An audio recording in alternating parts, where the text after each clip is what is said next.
We still do 7 NUFC Matters show a week for free. But if you want to help support NUFC Matters, then there are a few ways of doing it. Hit the like button on each live broadcast and video. This helps the channel grow. Hit the subscribe button and select the all notifications bell so you don't miss a single show. If you want to help us financially, then you can join the channel using this button with the membership starting at $1.99 a month. Or you can drop us a donation in the chat using a super sticker. We're also looking for sponsors. If you'd like your brand advertised on the flyers for the show and featured during the ad break, then email John at nufcmatters.com to arrange today.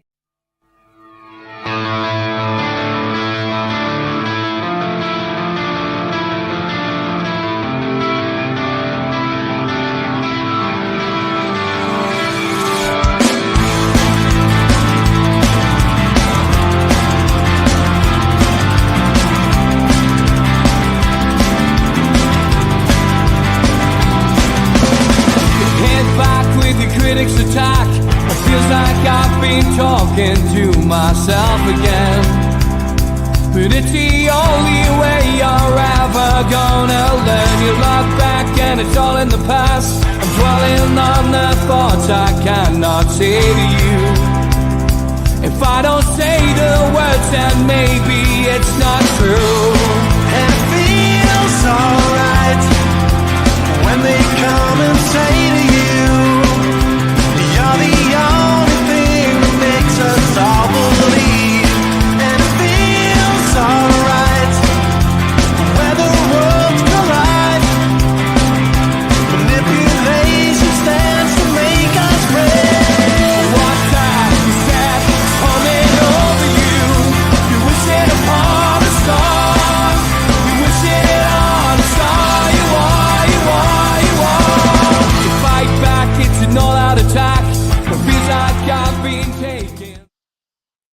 Good evening, welcome to NUFC Matters. Geordies here, Geordies there with me and a panel of Newcastle fans around the world and an esteemed guest tonight. Joe Allen is joining us along with Stu, Steve, Kevin, Al-Walid, Tom, Mitch and George. Thanks to everybody for tuning in. We are live on Twitter tonight as well as YouTube. If you're watching on Twitter, jump onto YouTube, subscribe to NUFC Matters. An hour of Newcastle United chat.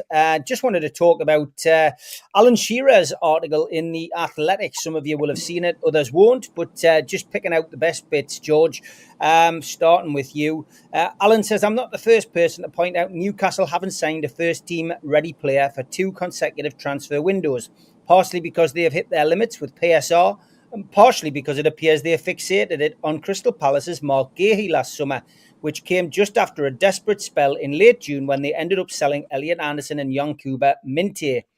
The effect of this was twofold, and like it or not, ripples out all the way to the Brentford game. How do managers reinvent themselves? Well, they can innovate in training or they can bring in new coaches, but the most common method is through a turnover of players. When 2 or 3 come and go every year, the newbies change and lift things. They respond to the voices and the faces, and they keep everybody on their toes. As a team, Newcastle United have gone stale, and as a club, they've stalled. That is the opening gambit, George. What did you make about that and what Alan says? Because when Alan says, we tend to listen. Well, yes, and I wonder if he watches this program and all this platform, because some of the things that you lads we've been saying for a little while. I said to you on Friday that what bothered me, not on Friday, on Monday, what bothered me, and I suspect Stu was the same, when I saw that team getting off the bus at Brentford, you could see there was something not right. No, normally they're together, or they're in little groups and they're having fun and they're having high fives and all that sort of thing. And the two that you can guarantee to get a smile out of is Miggy and Jacob Murphy. Well, even they were miserable on Saturday. And it caused me to think, what the hell's gone on? I revived a little bit because the first half was quite good and we should have went in 4-2. And then I listened to some of the comments of Alan Shearer in the studio about the defending. And he's absolutely right. It was just as though It was schoolboy defending. So what he's saying, I understand, and we need to take notice of. But at the end of the day, for all those that are throwing it all at Eddie Howe's door, the senior management have got some answers to give as well. Why they haven't supported him in the windows, and the Mark Gahey is all the publicity about that came from Crystal Palace. I'm sure about that. It's not what we wanted, and the numbers they're talking about now were quite different to what was being thrown around when it was in the public domain from Crystal Palace. If we were fixated, then that is a bit of a sadness. But the basic for me is, and Alan Shearer's saying it in much better terms. Eddie Howe hasn't been supported. How can he freshen up the team if he hasn't got the faces? And freshen up the team when two of his younger stars who might have been able to refresh things, particularly on the right side of the attack, had to be sold, went out of the door, and that just compounds all the things that have been going on. So you're right to point it out to her, but also when somebody like Alan Shearer throws his hat in the ring, you do well to take notice, because he very rarely is he super critical like that as he has been in this article.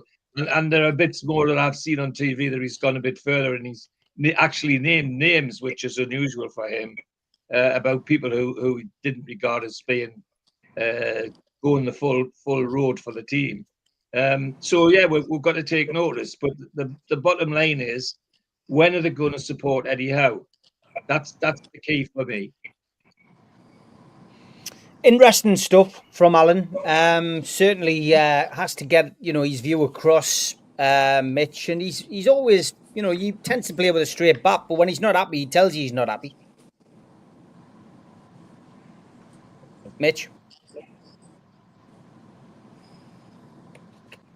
can you hear us, Mitch? Tom, can you hear me? Yep, I can hear you, Steve. Tom, do you want to go for it? Because Mitch seems to be having issues with his sound. I'm not sure why. Yeah, sure. Happy to. Although I'm no replacement for Mitch. Yeah, well, you have to listen to Big Al, right? He's going to say it like it is. I would love for him to be a little bit more vocal in these industries. He's got a big voice, and say the same thing Simon Jordan said, is that PSR was made to hold us back. I mean, that's pretty much what he said. If we go back for the last 3 years, the first 2.5, I don't think the ownership did anything wrong. Not a foot was put wrong. I think we all have to admit that they've spent everything that they've been allowed to spend. We know that the cartel-induced PSR and the APT restrictions have just been handcuffs for us and for the club, for the fans, and for other clubs like Villa and Forest, among others. We know that we're going to have a huge, massive spend that's going to happen on the stadium. We know they bought the land, they put up the stack. We know they invested in the Lasses. We know that they've invested heavily in the first team and also with the younger players. As fans, we're all disappointed, right? We've tasted Europe. We know what it's like. We know that we would like to be where we feel we should be this year with the amount of money that was spent on the players, but it's also disappointing. We knew going into the summer, we knew going into the January window where our shortcomings were at the wing, in the back, etc.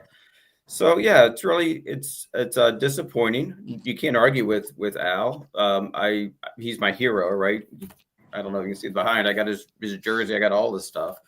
But I wish he would be a little bit more vocal, because he does have a bully pulpit that he could talk about the problems that face clubs like Newcastle with these things that go against us. So, so I agree with him. But I want to remain positive. I know that we have ownership that invested really heavily in the club, that want to be number one, and that everything that they're allowed to spend, they're going to spend, whether that's the stadium, whether that's on the first team, whether that's the academy, whether that's on the training grounds.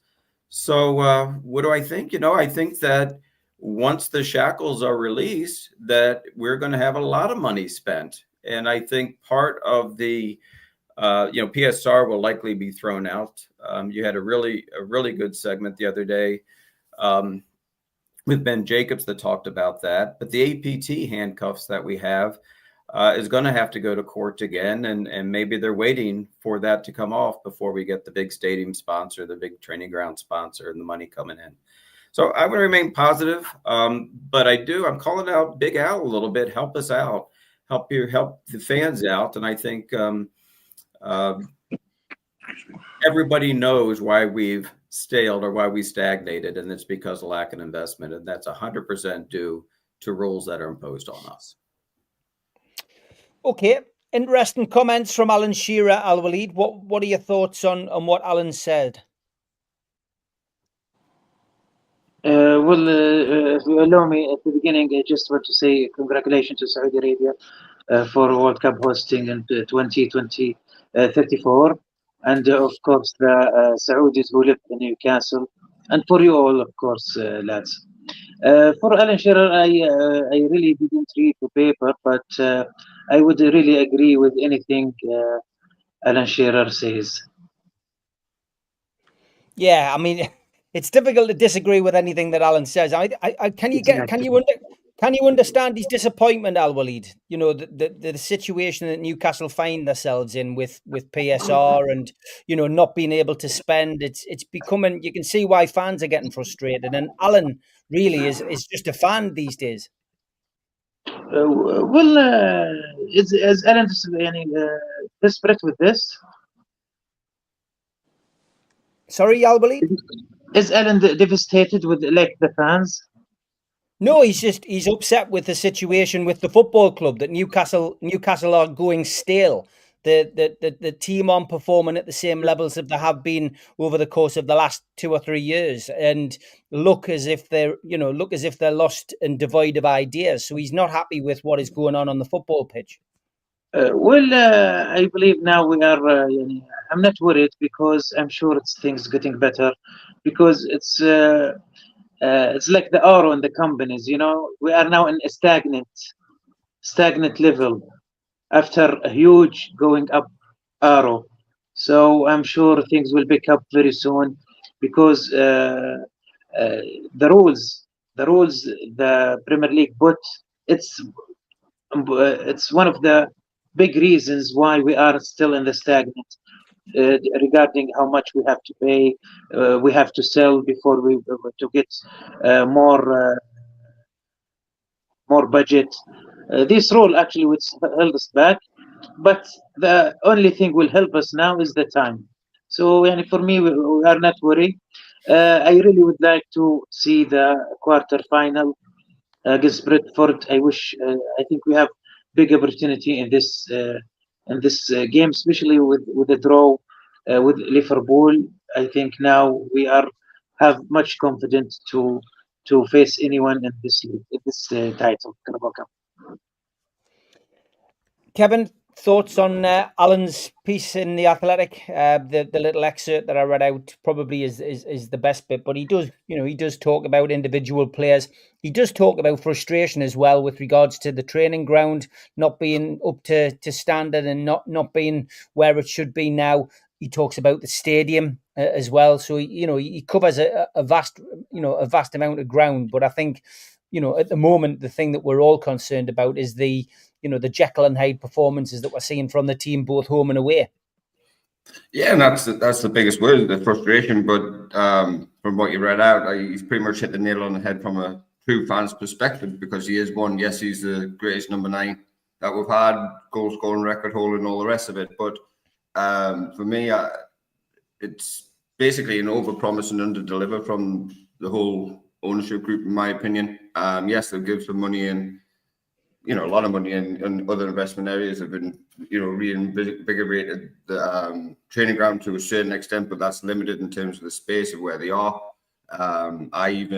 When I was a kid, I used to go to that place and it still looks the same, but with a little bit of lick of paint and knocking a wall down here or there, and it's just still the same building essentially. So that was 20 odd years ago. So they haven't really moved on, and that's the problem. If the even if it's small spends here or there with players, things like that, or a real big investment, and push the boat out, then we're going to stand still forever. We're not going to progress.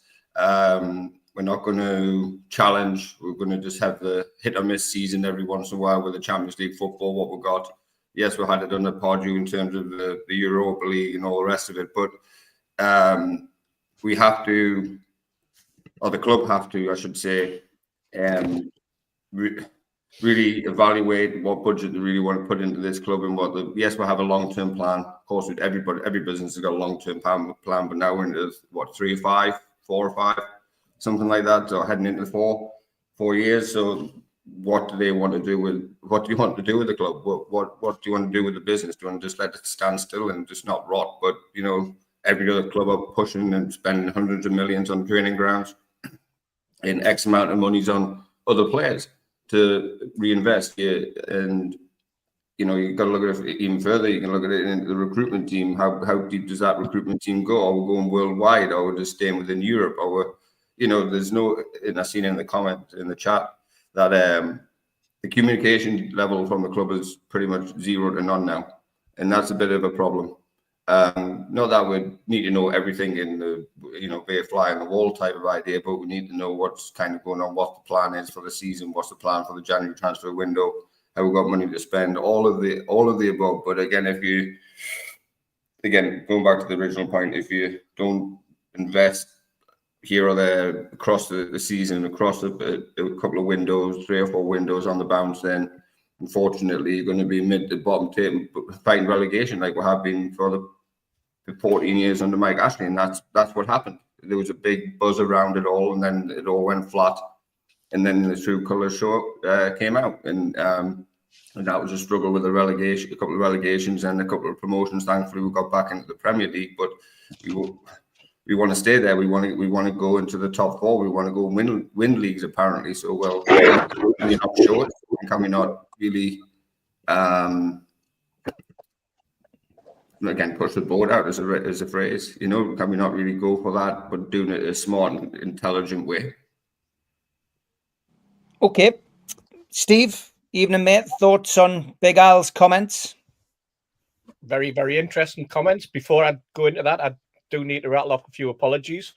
On Friday, I said that I thought we would go in the match with the same intensity and attitude that we'd shown previously. How wrong I was on that. I said I thought the players had their mojo back. How wrong I was. And I said I thought we'd inflict the first defeat at home on Brentford since the last time we beat them down at their neck in the woods. And how wrong I was there. So on 3 counts, I was wrong. Sometimes you're sitting there going, what on earth do I know now? Where do I come back from on that one? You know what it is? It's the hope and it's the expectation as a fan, and it's the desire as a fan that gets you, that builds you up and kicks you and hits you when you're feeling down. Maybe it's just wishful thinking on my behalf. But I think Alan is spot on. I think what we have to look at is as a football club, and I mean not as supporters, but as the people who are running the football club now. I think the feeling came after not qualifying for Europe last season. I think the club gambled on looking at the squad and saying, well, the lack of any midweek football would do us a favour. I think we thought it would benefit us, and it hasn't. I think we're still as a club. I think we're in a freeze frame situation. And I don't know whether the January window will actually give us the bolster that we need, because at the moment, I don't know, and I don't think anyone really does, because we hear very little from the club, what their plans are in terms of boosting this squad. I think personally that they're probably going to wait until the summer before they do anything. I think we're still on the pitch. I think we're still in the boardroom. I think we're devoid of ideas. There's nothing comes forward. We hear a lot of talk about PSR restrictions.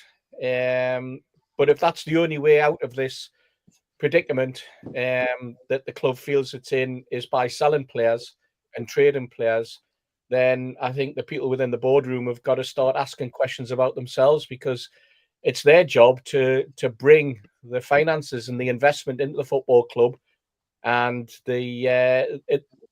that's new investment doesn't seem to be forthcoming at the moment. And Alan mentioned something about the players, and George mentioned there about the players' attitude and what he's seen. I suppose really, what better time than pass it on to Joe, because Joe knows what it's like in a dressing room if things are going stale, or if people feel as though it's going stale. And Joe knows what it's like to try and boost that dressing room and get a bit of oomph in, and why a team can play well at home for a couple of weeks and then go off the boil, and why they can go off the boil away from home. What is it about a football team that we don't travel well? And none of that I can answer, because I've never been in that situation before. But thankfully, we've got Joe on the panel today, and maybe Joe can answer those questions for us. Over to you, Joe. Cheers for that one, Steve. No, evening all. Great to be here. I just want to go back firstly to what George said about the defending. I mean, what I do know straight away is the defending's been unacceptable, and bearing in mind you shipped 7 goals in the last 2 games, and it's not just saying that it's 7 goals, it's how you defend, and it's how we've defended all season for me, I didn't see what Alan Shearer said. I love to see it, but the correspondence from the gated post hasn't received us yet. But what I will say is I do know about defending, and defending when we've played well, Steve. What you ask there, and how you can change, is your attitude from defending straight away from the front. Yeah. I've said I don't know if anybody agrees or whatever. George might agree with us, but for the last 50 years that I've known about football, it's 11 against 11 in a football, yeah? So what you do is when you defend from the front these days, and it's like being on a string. And if you're going to close down, like in the Isaac on Saturday, closing down the right back and looking at young Sean and stuff, breaking his balls to close down the centre half and then the left back, and then he's looking round and saying, where the hell is the rest of the lads here? Yeah, so when you're on that piece of string, you're on that string, and everybody goes together. You take them with you on your string, and then that gives you the concertina effect of everybody closing down, and then that comes from the back, and everybody pushes up like that. Now, that comes down to me, not in the dressing room at half time because it's too late by then, Steve. That's down to your captain on the pitch. That gets your captain on the pitch who's organising things, who's giving people bollockings, telling them, hey, you do it this way, you do this, you do that, and you get stuck into them on the pitch. Yeah. It's not, honestly, it's not Nancy's when you're out there. You're 11 blokes there that's pissing in the same pot, that they should be grafting and running the balls off for each other. They should be there forever.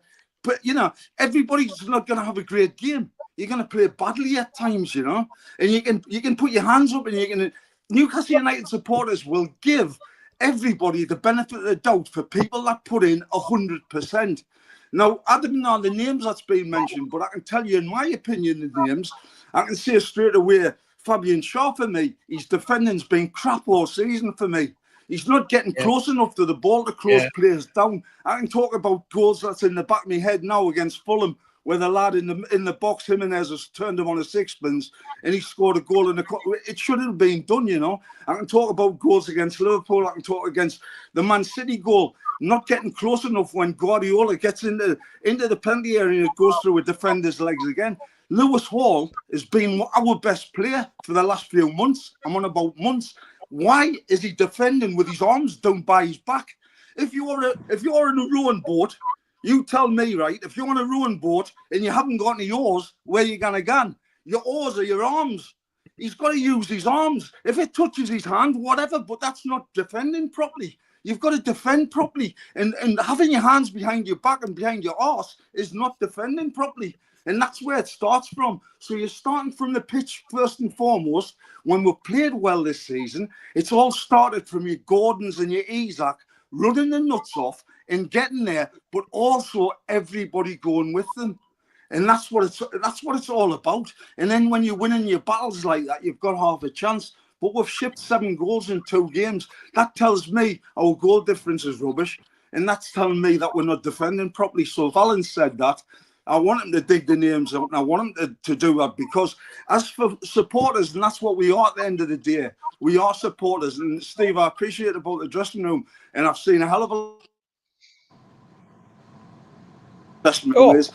This is where your manager comes into play at half time, and this is where you get your stock. So on Saturday's game, you know, I mean, we'll start at Wednesday if you want. We're still in the game on Wednesday. You know, we're in the game. We've won the game twice on Wednesday against Liverpool, the best team in the league. And on Saturday, we're getting back into the game at half time. And I'm thinking we're going to go on and win it, you know. But that's where you come from, earning your managerial spurs. That's where you come from, earning your money. That's when you're in the dressing room. And that's when you tear into people. And you've got to have it out with people. You didn't say, oh, sorry about that mistake there, mate. I'm sorry about that. You dig them out, you grab them. You have some passion in it, man. If that as much passion as what the supporters have and what you guys have, it would be an easier thing to do, you know. And that's what really it rankles us to the fact that when you're out there, Newcastle United supporters will forgive anything for people that give 100% in that black and white shirt. Great stuff. Steve Hasty with the blue chip paper. 1957. Stu, give us some positivity, mate. What did you make of Alan's comments? And I'm talking Alan Shearer, not Joe Allen. We can't hear you, Stu. There seems to be some issue with what. No, you were joking. All right, okay. Going with what Joe said there, played the game at the highest level. You can't not respect it. And when you're talking about doing this press, we used to call it man for man, didn't we? But when you do this press, it's either one goes, you all go, and none of you go. There's no point, because there's a weakness in the chain and it gets exposed, and it's happening to us time and time again, and that's down to attitude. But when Joe was speaking, it was so much passion. It's great, isn't it? Listening to the next player speaking like that. It was obviously supports the club hugely. But I was watching Tom and Al lead on the top, thinking, "What's he saying?" Sorry, Tom. No, I understand every word. So it was quite funny watching. But getting back to Alan Shearer's questions, I know, without getting into opening another avenue, I know Alan Shearer knows more than what he's letting on.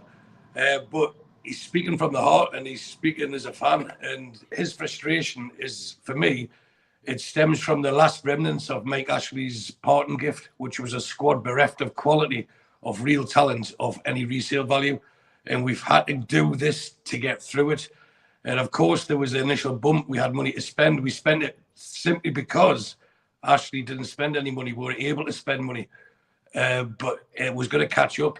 So for those questioning the owners, they've spent as much as they can at every given opportunity. The issue that we've got and the frustration we've got is they're not able to, because we've got no one there of resale value apart from the people we've brought in. And the people we've brought in were brought in to make the club better. So why would you want to sell people who are making your club better? It's, you know what I mean? It's a cycle that is, for me, when it comes to January, they call it a 3-year cycle. So does that not mean the money they spent in the first transfer window is then wiped, which means we should have the same again?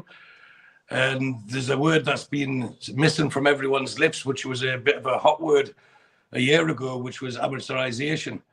You know, they're not spending that money. It's spread over 3, 4, 5 years. So I think there's some canny accounting and a bit of brainwashing and hypnotizing going on from the club pleading poverty. And hopefully that's because they have got the money to spend. And when I hear people saying, oh, they want to get in the top 4, what they're doing about it, every single club in that league wants to be in the top 4. You go to every chairman, every fan, say, would you like to be in the top 4? No one would say no. They all want to be in the top 4. The huge frustration that we've got is we've got the financial capability and clout to get in the top 4 and stay there. Steve, you ran the doors.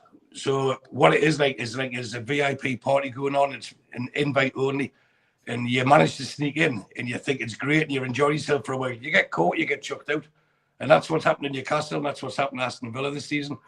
They don't like it. They've got a closed shop, and you might get the odd stray walking in when they shouldn't walk in, but they'll soon get thrown out. It's the rules, and I keep saying it, the rules that are the enemy. It's not anyhow. It's not the board. It's the rules that have been set up to make sure the top people stay at the top. And that's what I know Alan Shearer is really frustrated about, because you can't say he's a bigger fan than anyone, because we're all huge fans. He's as much as a fan as anyone in this panel, everyone watching. He's a fan of Newcastle United. He was just blessed with amazing talent to become our record goal scorer. And thank God he was. Yeah, but we're in a position where we are being stifled. And it will cause frustration. And I made a bit of a rally cry for it on the professionals. We need to stick together instead of infighting, which plays into their hands. We need to start sticking together.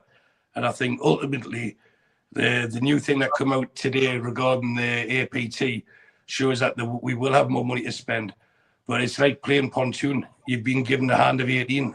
Should we just stick on that? Because that's what some clubs did with the last vote. Our runners don't want to stick on 18. They want to stick on 21. Let them get there. They will get there. It might not be as quick as we want, but they will get there. And just hopefully it's in our lifetime to watch Newcastle United dominate. I just want a trophy, but they're in it for the long term. So, and as Al-Walid says, Mabruk, congratulations to Saudi Arabia for obtaining the 2034 World Cup. They won a race with themselves. They're the only team entering it. So they got there and they've got it, and it's going to be great for the region. And hopefully they'll want a successful Newcastle United to be their due in the Sporting Crown from that team. Yep. Fingers crossed. Congratulations, yes, to Saudi in that one-horse race. Darren is in the chat. He says, all right, lad, I had the worst dream last night. Murphy scored 3 goals. I woke up in a sweat, so I had a shower straight away. Thank God it was a nightmare, not a dream. Darren, just before I go to the ad break, I was sent some fan mail for you, and it was this. Yes, believe it or not, Jacob Murphy is in the top 10 for most Premier League assists. There we go. Norberto Solano, 54. Alan Shearer, 40. Rob Lee, 34. Tied with Lauren Robert. Kieran Dyer, 32. Shola Amiobi, 31. Peter Beardsley, a big fan of the show, on 26 there. And Jacob Murphy nestled in between Matt Ritchie and Peter Beardsley on 20, Darren. So there you are. Stats don't lie, Darren. Murphy is a great player. I think it was Tom who sent us it, actually. We'll have a quick ad break. We'll be back after this. A big thanks to all our sponsors, Skips and Bins. You can find them at their website, skipsandbins.com. Contact them by email, www.skipsandbins.com/contact. Say hello to low-cost waste disposal with pay-as-you-go and contract waste management. A big thanks to Mr. Vicky's Sauces, handmade in Cumbria. You can find them at their website, mrvickys.co.uk. Email info@mrvickys.co.uk or telephone 01768 210 102. Thanks to United Group Travel, our fanzine sponsors. There are no strangers on our tours, just friends you haven't met yet. 2024 tours, 2 crew driver and courier, local family company, 3-star plus quality hotels and no interchanges. All excursions included. Their website, unitedgrouptravel.com. Email beverly.ugtl@gmail.com. Telephone 01670 632 460 or mobile 0791 666 4174. 2024 Travel and Tourism Award winners. Thanks to Media Arts for all the help with the technical side of things. You can find them at their website, media-arts.co.uk. Our podcast is now available on Sport Social Podcast Network. You can also find us on iTunes, Spotify, and other podcast providers. If you want to support the show, hit the thumb up under the video, and that likes the video. Click share to share to your other social media, and hit the subscribe button. We do 7 shows a week. Or hit the join button if you want to financially support us. It costs $1.99 a month. Some dates for your diary. The NUFC Matters Christmas party is in aid of Newcastle Dog and Cat Shelter. Tickets £10 from newcastlelegends.com. The event takes place Saturday, 28th of December, 7 till 11 at the Tyneside Irish Centre. The Longstands are making a reunion in aid of Newcastle Dog and Cat Shelter Saturday, January the 4th at the Clooney. Tickets are £15 from the Clooney venue or newcastlelegends.com. Peter Beardsley will be at the Tyneside Irish Centre on January the 10th. Tickets available from Voucher or from newcastlelegends.com.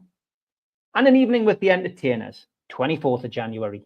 Box office number 0191 243 1171 or website Tyne Theatre and Opera House.uk. The Lee Clark event is now taking place at the Tyneside Irish Centre on the 31st of January. Tickets available from Voucher. And an afternoon with Sir Les Ferdinand takes place the 6th of April 2025, 12 till 4 at the O2 City Hall in Newcastle. Tickets for that from ticketmaster.co.uk. We have limited fanzine subscriptions available. Go to the website newcastlelegends.com to order yours today. And Will Scott's book is also available from the same website, as well as the Backpage Shop, Waterstones, and WH Smith's. Good to see Darren's got a sense of humour. He says, it's the best joke I've had all day, that, Steve. Thank you. He is rubbish. He's not a Murphy fan, is he? Something tells us he's not a Murphy fan. Okay. You are watching Geordies here, Geordies there on NUFC Matters. If you're watching on Twitter, please subscribe to our channel on YouTube. We do 7 shows a week. An interesting thing I've seen over the course of the last couple of weeks, George, is people saying that fans put the players on a pedestal. We tend to big our players up. It's almost as if some people are trying to level it at the supporters for this kind of, how can I put it?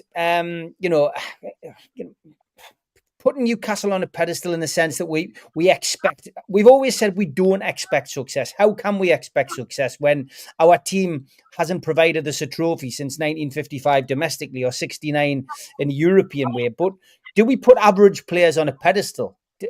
What's your feelings, George? Is that why the pressure becomes so extreme on the team? When Newcastle did finish 4th, suddenly we're talking about winning the Champions League and we're talking about winning the league. Is it partly our fault? And remember, it was only a dubious penalty in Paris that stopped us going through to the final rounds. What a difference that would have made. But never mind. I think Joe's hit the nail on the head. Whether they're the best players or the worst players, once they put that black and white shirt on, there's 500,000 Geordies who want the team to be successful.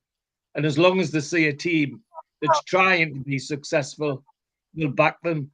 It's when they get the kind of indifference from somebody like Fabian Schär, who's a fabulous footballer when he puts his mind to it. But the trouble is, once they see the shoulders drop and the head go down, that's it. And there's no coming back from that. Fabian Schär will suffer because of that, because fans will fasten onto that and really take it to task. Not trying is a death wish on Tyneside, I'm afraid. We've supported some terrible teams, really, but always the team. We've brought some individuals up and we've knocked some individuals down. But I wouldn't say that the fans necessarily put ordinary players up on a pedestal. They put the team on a pedestal, yes. Once, even my little experience, and I have to say, Joe, I'd set my foot in St. James's Park in 56 and being taught how to defend hasn't changed since then, what you described. It's just the same. Good defending is good defending. But never mind. People will support the team, and yes, we get individuals that we praise and we chase. I mean, my love affair with Jackie Milburn is playing for everybody in here. I regard Jackie as the first footballer in the country that realised that footballers had to be athletes, not just footballers. But they will not tolerate players who don't give 100%. We've had some players who I would regard sometimes as mediocre, but because they've put a shift in, because they've given it all they've got, the fans have supported them, fans have tolerated them. And there are quite a few of those, sadly, over the years. But I mean, I'm trying to think of names off the top of my head. But putting players up on a pedestal is not unusual. But what is important to Newcastle United supporters is putting a team on a pedestal. They bleed black and white. And as long as the team's trying, that's what they'll do. But as soon as people start letting their heads go, as soon as people start giving up, and if anybody wants to see what I'm talking about, find that piece of video of our team getting off the bus on Saturday and going to Brentford and see all the unhappy faces. It was sickening. Yeah, Mark Byers puts a comment in. He says, as a fan base, we overrate some players massively. So that is the kind of point I was trying to get to. Denise says, is that not what being a fan is? Loving your players. I'm realistic about where we are, but I will always love the players unless they really do something wrong. But that's just me. And Steve Middlemas says, Steve, I think our expectations are overrated once we got taken over, but we've come down with a bump, in my opinion. The frustration is obviously apparent on the slow progress. Mark Todd says, fans overrate our players. That's evident when we try to offload them and then can't sell them. Good point as well. What's your feelings on this, Tom? Well, I think I can't disagree with George. I'm George's biggest fan, but I do put players on pedestals. Denise Applewhite had that quote a little while ago. That's what I am. I still think, you mentioned Peter Beardsley earlier. There's nothing that Peter Beardsley could do that is wrong that I'm going to criticize him for, because I'm always going to give him the benefit of the doubt. I do that with all the players. So I'm pretty glass half full type of person. But with that said, fans have pretty short memories as well. So Thursday, everybody was, waxing lyrical about Shearer after he scored that goal at Liverpool. And that, what a great buy he was and how good he is. And then by Sunday, he's can't show his face in town. So there's some short memories. What frustrates me about fans is when we do try to improve the team. Last January window was a good.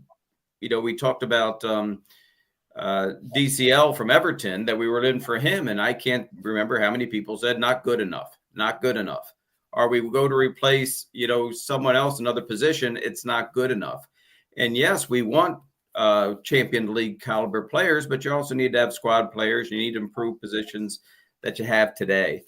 So I think, I'm 3,500 miles away from where the action is. I'm from afar, but I think that we need to trust the process and the club, and especially when it comes for bringing incoming talent. We may not be able to afford what we know we would like, but back to Shearer, he's 33 years old. He played 3 games in a week. The Wednesday game was a brutal game for him, and he wasn't mentally or physically up for it. I think more mentally on Saturday.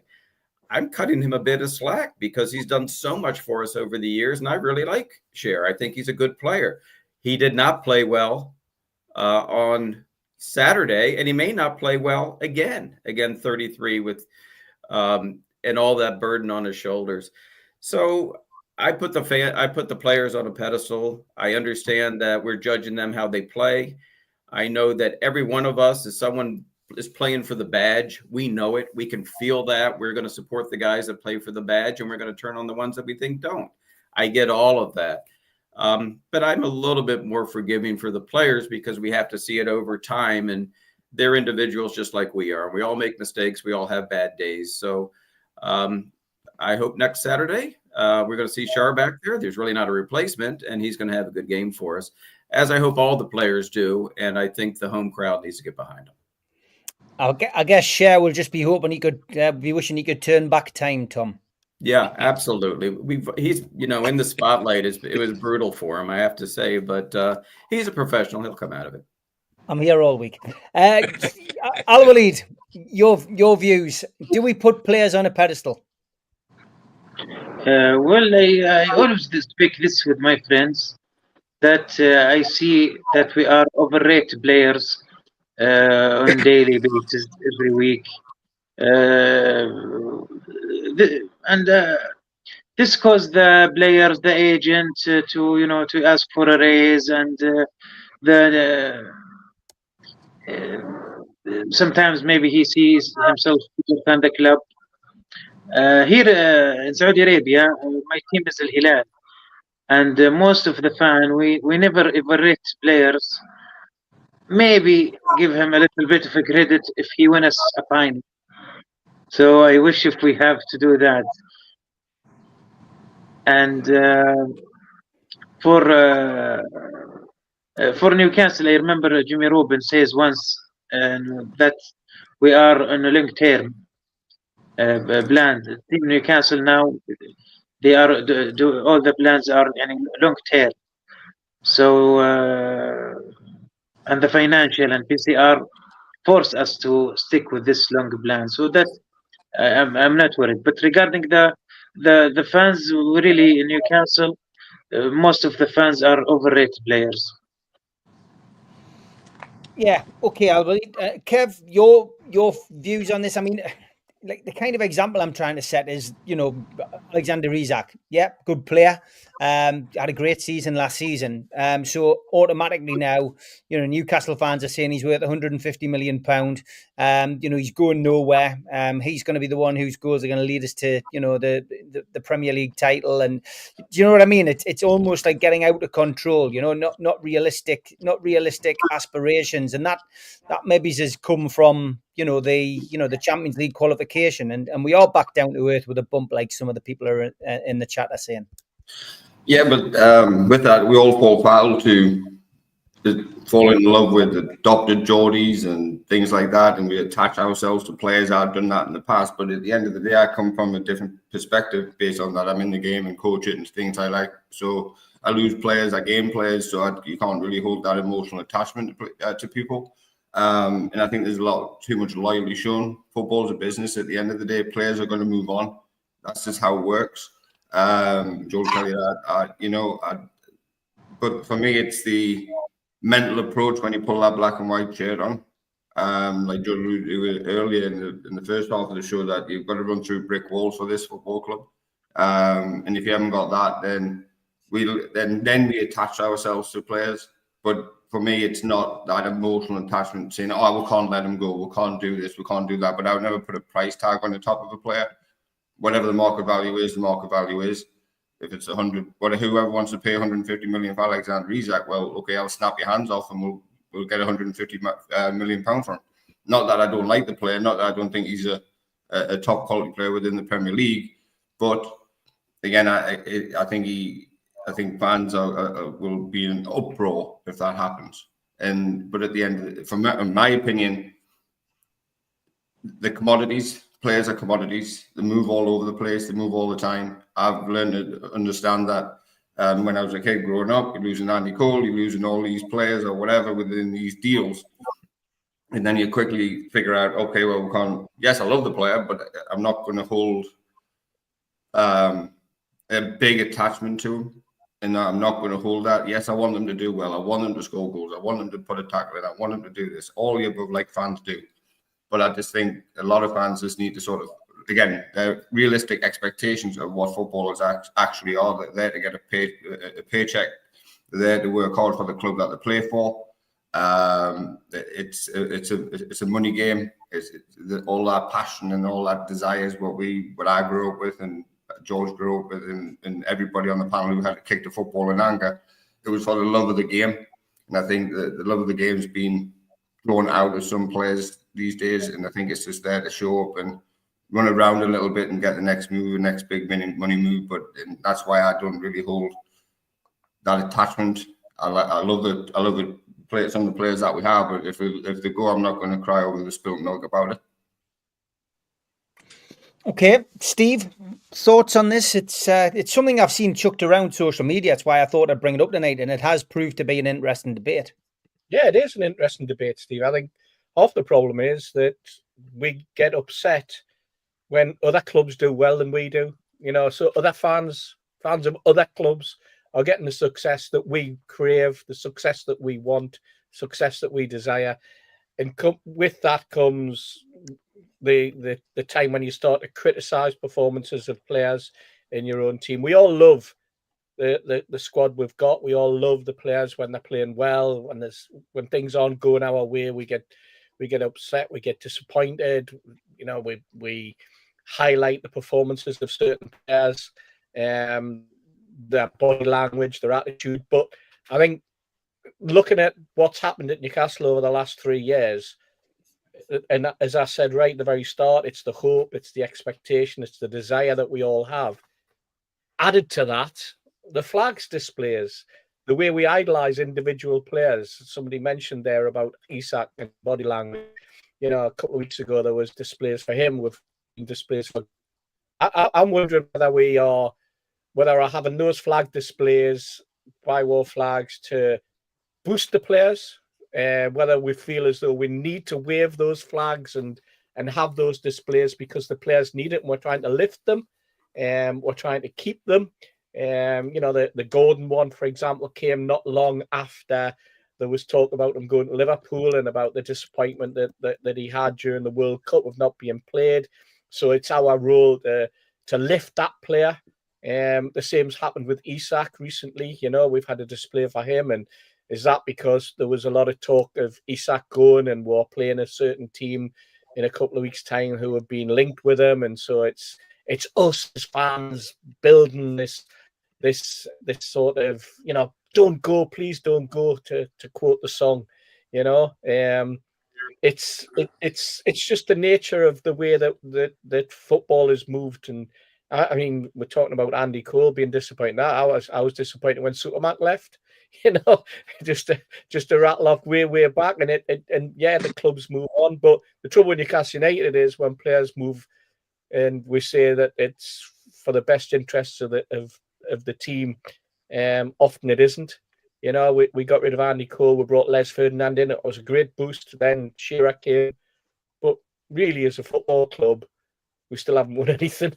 You know, so maybe we should drift away from putting these players on pedestals.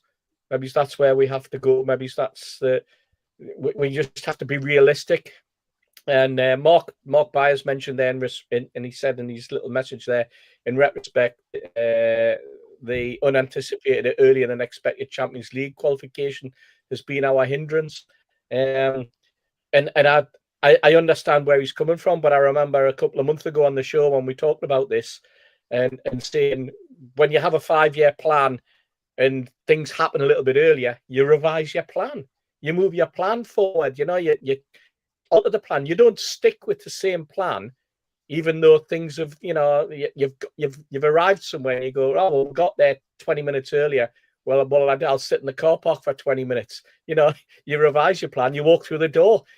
And I don't understand from a close perspective how we can sit there and say, oh, you know, it happened too quick, so now we've got to you know, revert back to where we were. We're still on with our 5-year plan. No, your plan moves forward, things change, and I think that's my frustration, disappointment's not necessarily what's happening on the pitch, but sometimes it's what happens off the pitch and the lack of any get up and go that there seems to be at times. And I think this season's proved that if you don't have that get up and go, then your club will stall. Putting players on pedestals, Joe, expecting greater things from players who maybe are more average than we think. Is that something that we do as a fan base? Well, I was just waiting for this one's for Tom. A hasty curveball off of Georgia was being a hasty googly, because I thought he was going to give us a little one under the ribs, which is nice. But I would say on the Steve Wraith theme of Fabian's been having a meatloaf moment for me. You know, he's like, I will do anything for you, but I can't do that. And it's defending at the minute. But I'm not digging him out. I'm not digging him out because he's been a great servant for us. But he'll be the first to admit that he hasn't been playing well. And you know what, lads? It's all right to give criticism to players. You know, you pay your money. It's you're big, you're ugly, you're horrible as a footballer, right? And we can take criticism. Honestly, it's all right to have your opinion, and it's all right to dig somebody out now and again if it's good for the team. But I'm not having a pop at Fabian Shearer. What I will say is, yes, players get put on pedestals, and rightly so, because we've all got our heroes, we've all got our favourites, and that's great, and that's what's great about football. But getting on about the club at the minute, You know, you're talking about Isaac and his run of form scoring goals, which is vitally important. What I'm not saying is, apart from your Harvey Barnes' little trilogy, you know, coming on off the bench and scoring 3 goals and starting a game and scoring, you know, where's the rest of the goals in the team coming from? Where's the rest of the goals in the squad coming from? Because this month now is a massive, massive month for Newcastle United season. You know, we've got a game to play at first and foremost against Leicester, and you're going to have to play that game where these are a hard-working side, and you've got to match them for the hard work straight away and get out on the park and compete with them because they're horrible. And then you've got Brentford with our best chance, which I think, of getting further and further into competition that we can actually win. You know, I really, really believe that. And it's not about Brentford having a great home record or Brentford having a shit away record. It's about us playing at St. James's Park in 11 black and whites, running out there and running the absolute socks off. Honestly, for the club to get into that semi-final where you've got 2 bites of the cherry to get to Wembley and hopefully to give us silverware. And that's this month now coming up. Just as it's in our hands, we can either do that and keep a hold of it, or we can do that and get shot of it. I want to see that.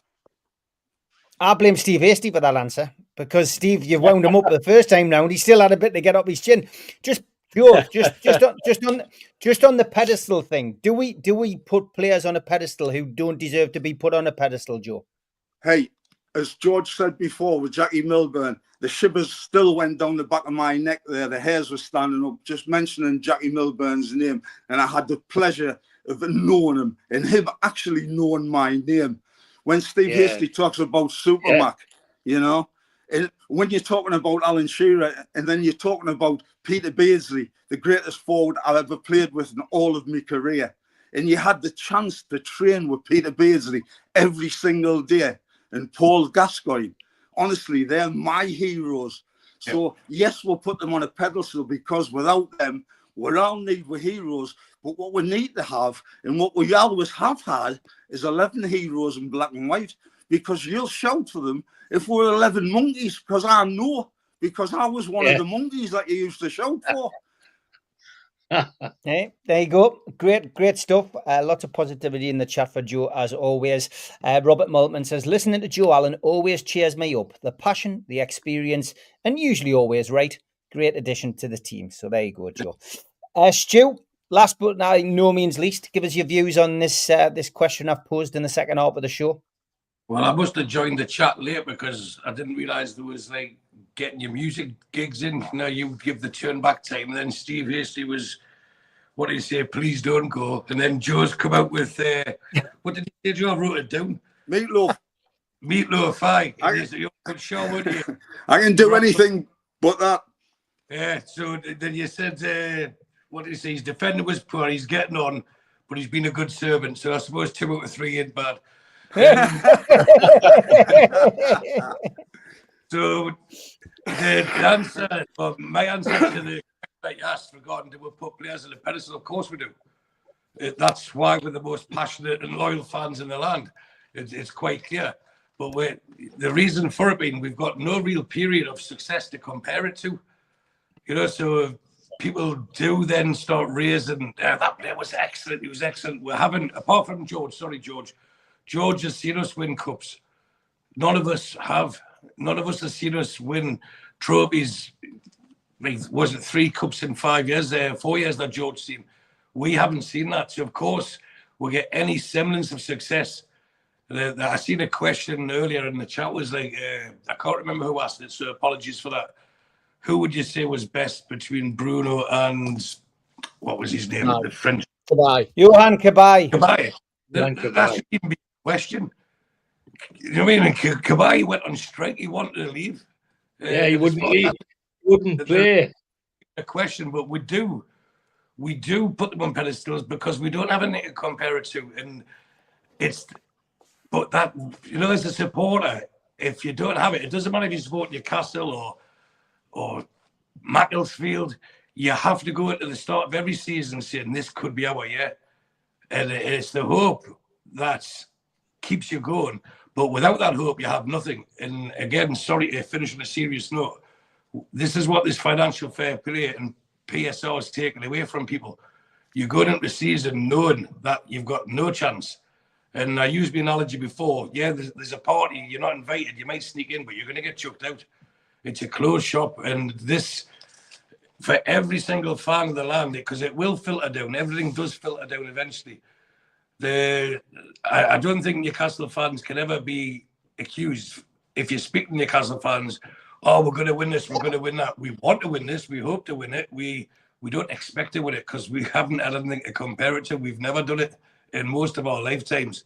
But the desire burns inside us so hard. And Ellie swore really badly there.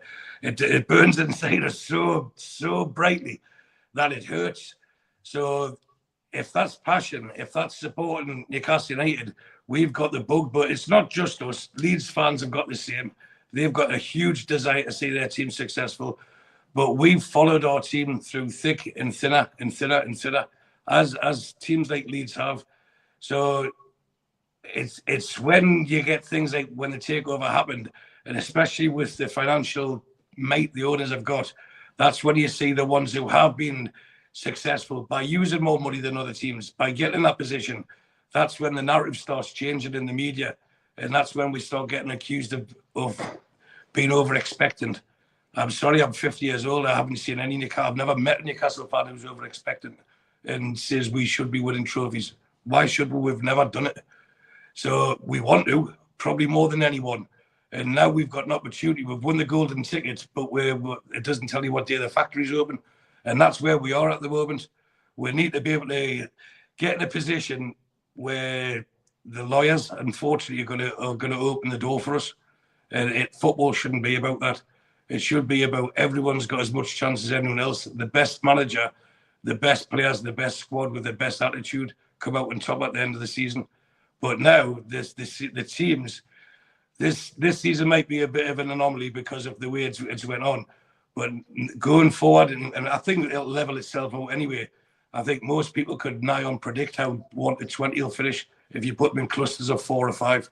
There's the top 5, there's the next 5, there's the next 5, and there's the next 5. I think you'd get about 18 out of 20 people guessing right. And that's predictable, and that becomes unenjoyable. So if we're passionate for wanting the best of our team, then yeah, guilty as charged. And by the way, if we're talking about passion and being over optimistic, I really think we're going to thrash Leicester on Saturday. I think this is going to be, honestly, I think it's the time everything's going to gel together. And somebody's in for a shellacking, Stu. Yeah, you're right, George. And it's going to come sooner or later, and it's about time it was sooner. So maybe they've seen the grief that's been given. Maybe there has been a few things going on behind the scenes that had to be said, shall we say. And a few players have had their feathers ruffled. Let them get out there and let us show that the Magpies will beat the Foxes comfortably, and then we'll sting the Bees. There's too many poor cliches to end a decent speech. Honestly, we'll win by 3 clear goals on Saturday. Good stuff. Great show tonight. Thanks to everybody in the chat. Thanks to the moderators. Big thanks to Stu, to Joe, to Steve, to Kevin, to Albany, to Tom, and to George for tuning in as well and being part of it. And I will be back tomorrow night, 5:30 with Gibbo, and then we'll be back slightly earlier on Friday with the Amigos at 4:30. Thanks for joining us. Have a good night. See you tomorrow. This is what winning's like, lads.